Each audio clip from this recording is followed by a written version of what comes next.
ხო, ელენე ხოშტარიას ეს ფორმა, რა ფორმითაც ის გამოხატავს თავის პროტესტს, ხომ არ აპირებთ, რომ შეუერთდეთ ქალბატონ ხოშტარიას, თქვენც ხომ არ აპირებთ თქვენს პარტიაში, რომ შიმშილობა გამოაცხადოთ და დასხდეთ რუსთაველის გამზირზე?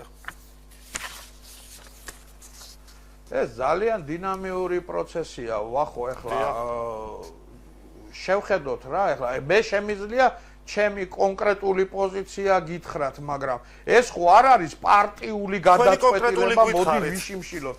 ეს არის მე ისედაც არ ვაკლებ ამ ბრძოლას არაფერს, სადაც საჭიროა, როცა საჭიროა, რანაირადაც საჭიროა. მე მაგალითად ეხლა არც ელენეს არ უწყობს ჯანმრთელობამ ხელს, რომ იშიმშილოს, მაგრამ ის ჩემზე თავგადადებული ადამიანია. მეც არ მიწყობს ჯანმრთელობა, ძალიან ცუდი კვალი დატოვა აი ამ რამოდენიმე ბოლო წლებმა ჩემ ჯანმრთელობაზე და შეუერთდებოდით ანუ ისეთი სიამოვნებით შეუერთდებოდი, რა თქმა უნდა, მაგრამ ეს ხომ ის არ არის, რა ქვია, ფეხბურთის ბილეთი იყიდი ადამიანმა და წახვედი არა.